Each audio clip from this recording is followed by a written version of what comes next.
আজকে আমরা নামাজ পড়ি, রোজা রাখি, আমাদের ইবাদতগুলোর মধ্যে কেমন যেন শিরকের গন্ধ পাওয়া যায়। বুখারী শরীফের হাদিসের মধ্যে এসেছে, ক্বালা রাসূলুল্লাহ সাল্লাল্লাহু আলাইহি ওয়াসাল্লাম, মান সালাতা রুয়া ফাকাদ আশরাক বিল্লাহ। আল্লাহর পয়গম্বর জনাবে মুহাম্মদুর রাসূলুল্লাহ সাল্লাল্লাহু আলাইহি ওয়াসাল্লাম বলেন, কোনো ব্যক্তি যদি মানুষ দেখানোর জন্য নামাজ আদায় করে, মানুষ আমাকে দিনদার বলবে, ভালো বলবে, মুত্তাকি বলবে, এই নিয়েতে কোনো মানুষ যদি নামাজ আদায় করে, সে যেন মানুষের সাথে আল্লাহ রাব্বুল আলামিনকে শরীক করে নিল।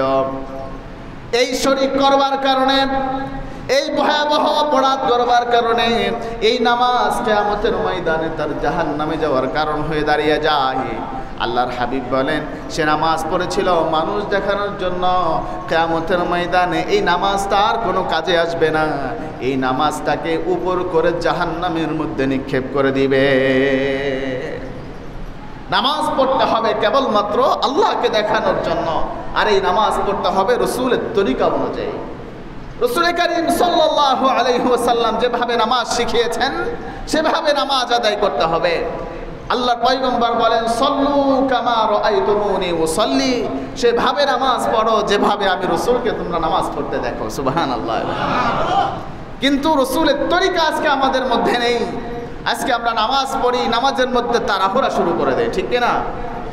আল্লাহ তাআলা বলেন, ইন্নাস সালাতা তানহা আনিল ফাহশাই ওয়াল মুনকার, নিশ্চয় নামাজ সমস্ত গৃহীত কাজ থেকে বিরত রাখে, সমস্ত অন্যায় কাজ থেকে, খারাপ কাজ থেকে মানুষকে নামাজ বিরত রাখে। কিন্তু বড় দুঃখের বিষয়, মসজিদে নামাজ পড়ে আবার দোকানে গিয়ে সিগারেট টানে, আছে না নাই? মসজিদে নামাজ পড়ে বাড়িতে গিয়ে গাঞ্জা টানে, এমন লোক আছে না নাই? মুহতারাম হাজিরিন, তাহলে বোঝা গেল নামাজ পড়বার পরেও আমরা সিগারেট ছাড়তে পারছি না, নামাজ পড়বার পরেও গাঞ্জা ছাড়তে পারছি না, নামাজ পড়বার পরেও টেলিভিশন দেখা ছাড়তে পারছি না।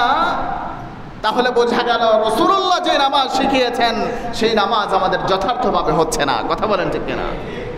মুহতারাম হাজিরিন, আজকে নামাজ পড়তে আসলে আমাদের যত তাড়াহুড়া শুরু হয়ে যায়। নামাজ রক্ত হইলে 2 মিনিট এদিক ওদিক হওয়ার কায়দা নেই, 1 মিনিট হয়েছে চিল্লাপাল্লা শুরু হয়ে যায়। অথচ হাদিস শরীফের মধ্যে এসেছে, নামাজ আজান থেকে নিয়ে নামাজের সময় পর্যন্ত মানুষ মসজিদের মধ্যে এসে বসে থাকে। এই বসে থাকা সময়ের মধ্যে আল্লাহ তাআলা তার আমল নামার মধ্যে অফুরন্ত সওয়াব লিপিবদ্ধ করে দেন। সুবহানাল্লাহ।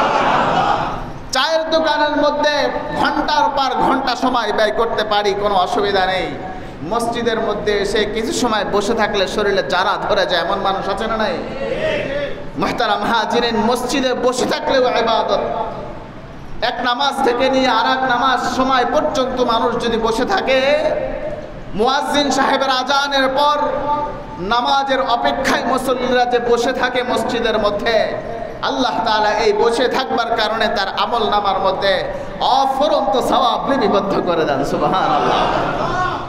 মুহতারাম হাজিরিন, শুধু তাই নয়, আজকে তো আমাদের এমন মুসল্লি দেখা যায় যে রুকুর মধ্যে যাওয়ার পরে ইমাম সাহেবের যদি একটু দেরি হয়ে যায়, এরপরে বসে আত্তাহিয়াত পড়তে যদি একটু দেরি হয়, একটু স্লো যদি পড়ে, দেখা যায় পিছন থেকে সংকেত দিতে থাকে, তাড়াতাড়ি শেষ করেন, এমন আছে না নাই? রুকুতে গেলে, আত্তাহিয়াত পড়তে গেলে যদি ইমাম সাহেব একটু তারতিলের সাথে আস্তে আস্তে পড়ে, ধীরস্থিরভাবে পড়ে, নিয়ম তো এটাই ছিল। আল্লাহ বলছেন, আল্লাহ তাআলা বলছেন, তোমরা নামাজকে খুশু খুজুর সাথে আদায় করো, সুন্দরভাবে ধীরস্থিরভাবে পড়ো। কিন্তু নামাজের মধ্যে আমরা তাড়াহুড়া লাগাই, আরে আস্তে আস্তে সুবহানা রাব্বিয়াল আ'লা, সুবহানা রাব্বিয়াল আযীম, আস্তে আস্তে সুন্দরভাবে পড়া, কিন্তু এত থ্রিলিংভাবে পড়তে থাকি, আল্লাহু আকবার। মুহতারাম হাজিরিন, কিন্তু বড় দুঃখের বিষয়, পিছন থেকে যদি সিগন্যাল দিতে থাকে, মনে রাখবেন, যদি ইমাম সাহেবকে সতর্ক করাই আপনার উদ্দেশ্য হয়ে থাকে, আপনার নামাজ ফাসেদ হয়ে যাবে। আপনি যদি অনর্থকভাবে ইমাম সাহেবকে সতর্ক করবার জন্য সংকেত দিলেন, মনে রাখবেন আপনার নামাজ ফাসেদ হয়ে যাবে। আপনার আগে আত্তাহিয়াত পড়া শেষ হয়েছে, তা কি হয়েছে?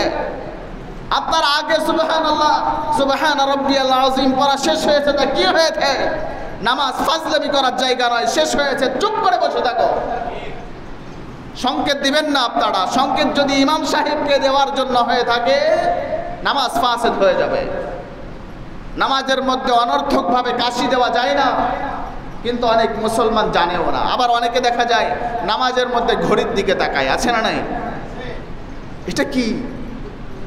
নামাজ আমাদের খুশুর সাথে আদায় করতে হবে। তাহলে বোঝা গেল রাসূলুল্লাহ যে নামাজ আমাদেরকে শিখিয়ে দিয়েছিলেন, ওই নামাজ আমাদেরকে যথার্থভাবে আমরা আদায় করতে পারছি না।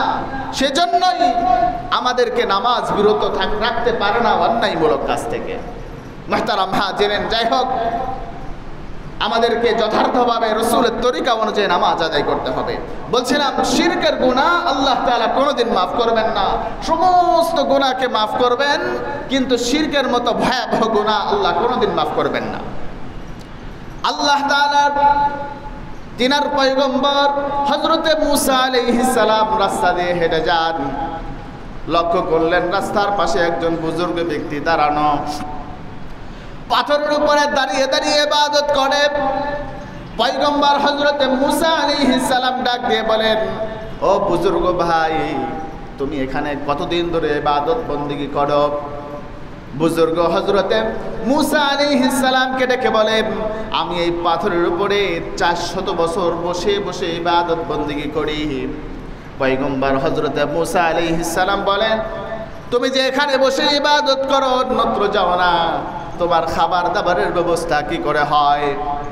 কে তোমার খাবারের ব্যবস্থা করেন?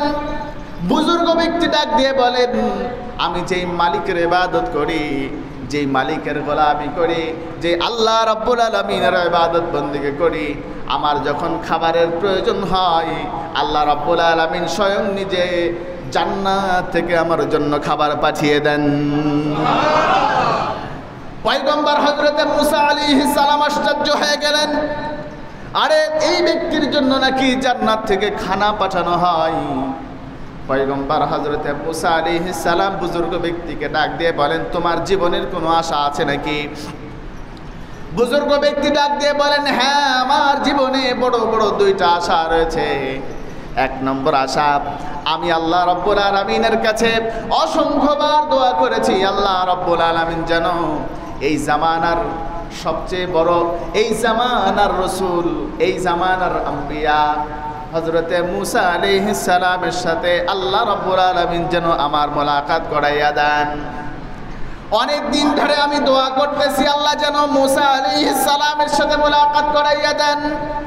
জানি না কেন আল্লাহ রাব্বুল আলামিন আমার এই দোয়াকে কবুল করছেন না। পয়গম্বর হযরতে মূসা আলাইহিস সালাম চোখের পানি ছেড়ে দিয়ে বলেন, ও বুজুর্গ ভাই, তুমি যে আল্লাহ রাব্বুল আলামিনের কাছে দোয়া করেছো, আল্লাহ রাব্বুল আলামিন তোমার এই দোয়াটাকে কবুল করে নিয়েছেন। কষ্ট করে তোমাকে পয়গম্বর মূসার কাছে যাওয়ার প্রয়োজন হয় নাই। আল্লাহ রাব্বুল আলামিন মূসাকে তোমার কাছে পাঠিয়ে তোমাকে সম্মানিত করেছেন। মুসলমান ভাইরা রে আমার, পয়গম্বর হযরতে মূসা আলাইহিস সালাম বলেন, ও বুজুর্গ ভাই, তুমি এখন বলো তোমার 2 নম্বর কি চাহাত, কি আশা? বুজুর্গ ব্যক্তি ডাক দিয়ে বলেন, ওগো পয়গম্বর মূসা, আমি অনেক দিন ধরে ঠান্ডা পানি খাই না, আমার ইচ্ছা আপনি আমাকে 1 গ্লাস ঠান্ডা পানি খাওয়াবেন। পয়গম্বর হযরতে মূসা আলাইহিস সালাম বুজুর্গ ব্যক্তিকে ডাক দিয়ে বলেন, তুমি এখানে অপেক্ষা করো, আমি তোমার জন্য ঠান্ডা পানির ব্যবস্থা করছি। হযরতে মূসা আলাইহিস সালাম দূর থেকে 1 গ্লাস ঠান্ডা পানি নিয়ে যে মাত্র বুজুর্গ ব্যক্তির কাছে আসবে, ওই স্থানে এসে দেখেন ওই বুজুর্গ ব্যক্তি দুনিয়া থেকে বিদায় হয়ে গিয়েছেন, ইন্তেকাল করেছেন। হযরতে মূসা আলাইহিস সালাম আল্লাহ রাব্বুল আলামিনকে ডাক দিয়ে বলেন, মালিক, বুজুর্গ ব্যক্তি আমার কাছে পানি পান করবার জন্য আশা ব্যক্ত করলেন, আমার কাছে পানি পান করতে চাইলেন। তার পানি পান করবার আগেও কেন তাকে তুমি দুনিয়া থেকে বিদায় করে দিলা? আল্লাহ রাব্বুল আলামিন বলেন, মূসা রে, 400 বছর পর্যন্ত এই ব্যক্তিকে আমি খানা খাওয়াইছি, জান্নাত থেকে ফেরেশতার মাধ্যমে তার খাবারের ব্যবস্থা করেছি। 400 বছর পর্যন্ত যদি আমি মালিক তার জন্য খাবারের ব্যবস্থা করতে পারি, এক গ্লাস পানি কেন তুমি মুসার কাছে চাইবে, আমি আল্লাহর কাছে কেন চাইলো না? আমি আল্লাহর এটা বরদাস্ত হয় নাই, সাথে সাথে আমি আল্লাহ তাকে দুনিয়া থেকে বিদায় করে দিয়েছি। তাহলে বোঝা গেল আল্লাহ রাব্বুল আলামিন ছোট্ট ছোট্ট বিষয়ের উপরে অনেক সময় অনেক বড় গুসা করেন, আবার দেখা যায় অনেক বড় বিষয়কে আল্লাহ রাব্বুল আলামিন ছাড় দিয়ে দেন। এজন্য রব্বে